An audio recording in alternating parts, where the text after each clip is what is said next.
Fable Day has come, my people. For today, we conclude the trilogy that started with the urinals, continued with the toilets, and now we continue with sinks. First, we relieve ourselves, then we relieve ourselves again, and then we clean up after ourselves. God damn it. Welcome to the sink tier list. Over a year ago at this point, we started this journey with the urinal tier list, which if you haven't seen that video, go watch that now. I'm putting it up in the card.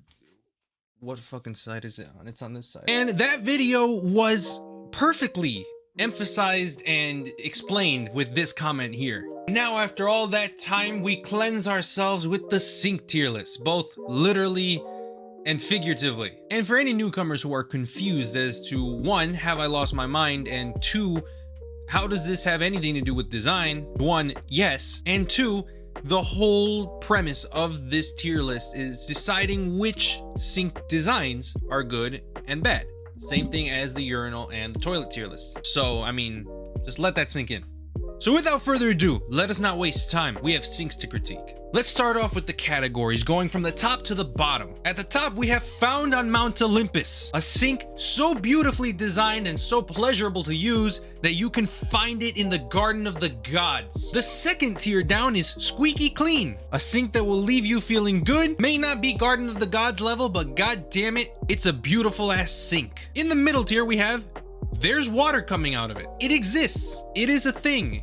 It is still a sink. It's not great. It doesn't suck. It's just there. The second to last tier is that water coming out of it? This sink leaves you with so many questions, one of them being, is it even hygienic? And lastly, we have I thought it was a toilet. These sinks are so goddamn terrible that you think that you're supposed to shit in it just because it gives you that vibe. And probably that smell too. So let us commence. We're starting off with this kind of sink. Pretty much any sink that you'll find in a public bathroom in which the basin is all interconnected with multiple spouts coming out. It's not like those sinks that you probably find at school where it's one long countertop but separate basins, one giant basin. Which means that if the person next to you is splashing water, it's probably gonna hit your hand. And we don't know where the absolute hell this motherfucker's hands has been. I can kind of see why they're used. I mean, it is kind of a cost thing. At the end of the day, it costs less to make one giant basin versus a bunch of smaller ones. Most of the time, the basins are also really short. The walls will only be like maybe 5 inches tall, which means that there's gonna be a lot of splashing outside too. Overall, not the worst experience to use, not incredibly hygienic either, depending on who's around you. I'm gonna put it in, is that water coming out of it? Second, we have a kitchen sink. I like to call these the infinity sink. Reminds me a little bit of an infinity pool. With these sinks, you can see the edge flush with the cabinets and also with the countertop. Normally, these sinks are really big. Lots of space in them, and obviously you need that for a kitchen sink because you're gonna put dishes in it. The one thing I don't like about kitchen sinks like these are the lack of space to put dishes to dry. That's why usually personally, I'm a connoisseur of the double bowled sinks. Having a sink like this one usually means that you need to have like a separate rack outside on the counter for your dishes to dry. That, or if you're one of those people that for some reason, after they're in the sink, you put them in the goddamn dishwasher. I'm gonna make a controversial statement right now. If you can't clean your sinks well enough that you have to put them in the dishwasher after having them in the sink, you shouldn't be washing your goddamn dishes. That, or you should be teaching yourself how to wash them fucking better. You don't need a machine to wash your dishes for you. Put some elbow grease into it. Overall, sink design is fine. It's got plenty of space. Given that it's flush with the countertop and with the cabinets, I honestly think that aesthetically, they're very pleasing. As a personal choice, for somebody that just likes to have 2 basins so that your now clean dishes can kind of like drip off, it's not my personal favorite, but I wouldn't fully mind it. I'll put this one in Squeaky Clean. Solid kitchen sink. Next up, we have the large stainless steel kitchen sinks.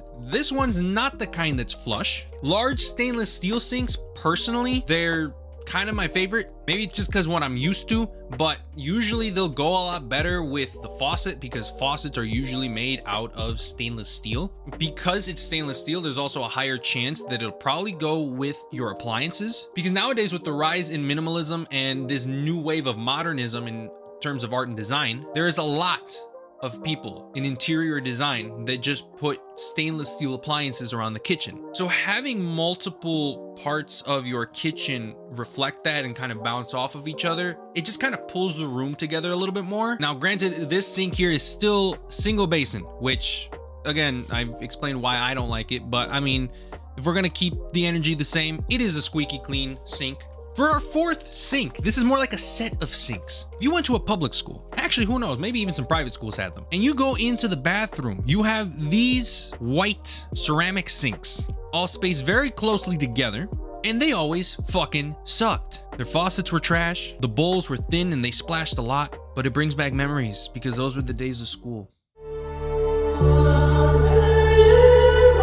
Anyway, is that water coming out of it? For our fifth sink, we're looking at not only the sink that's famous in the "let that sink in" meme, but also some that you'll commonly find in some bathrooms. They're very simple, very plain, bowl with not a lot of room and hiding the pipes in the base of the sink. But they're also good for space saving, especially if you have a really tiny bathroom. In the case of the picture, you can make out the toilet next to the sink. So that means that this bathroom probably has a cramped space. So for a space like that, it's designed very well. In terms of its function and what it's probably used for, in terms of space saving, it's goddamn squeaky clean. But in terms of aesthetically, and is it gonna make your bathroom look nice? Honestly, we're gonna keep it average. There's water coming out of it. Next, we have these bowl sinks. I've seen a lot of these. Pretty much just a bowl sitting on top of your cabinet. I've had 2 bowl sinks in my lifetime. And what I can say about bowl sinks is that although they're a little bit splashy, usually if they have a high enough wall, not that much splash will actually occur. For the most part, they got plenty of space. These are definitely found on Mount Olympus. They're solid sink bowls. Now, I've seen these next types of sinks very, very few times. They sit on countertops and they're large rectangles with a slant in the front and very thin walls, probably only about 5 or 6 inches tall. Maybe not even that.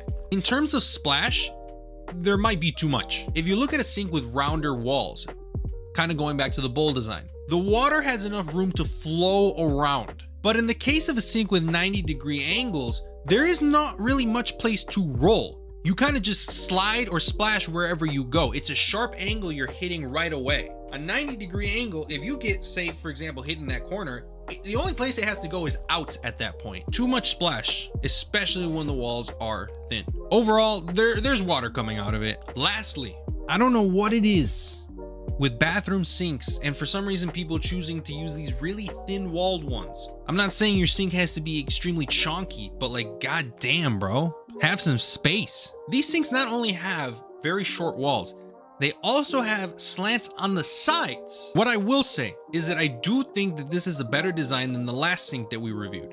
So maybe a bit more splash than is needed or wanted, but I would still say it's better than the last sink we reviewed. I wouldn't say it's squeaky clean level. I'll probably just put it at the top. Actually, I'll put it in the middle of there's water coming out of it. What a beautiful day today. I didn't think any of these sinks were toilets, although never mind, that's much better. So the trilogy concludes today. We've covered urinals, we've covered toilets, and we've covered sinks.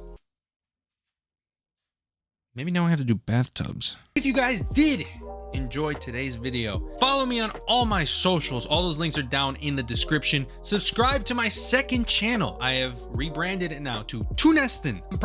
I'm not gonna post on my second channel as often as I probably will here. Really depends how I'm feeling. That channel I'm just gonna use for random content. If I don't feel like making a design video or if I just feel like goofing around. Follow me on all my social medias, and I hope that wherever you guys are, whenever you guys are watching today's video, you have a great and wonderful day. I'll see you guys in the next one. Peace out.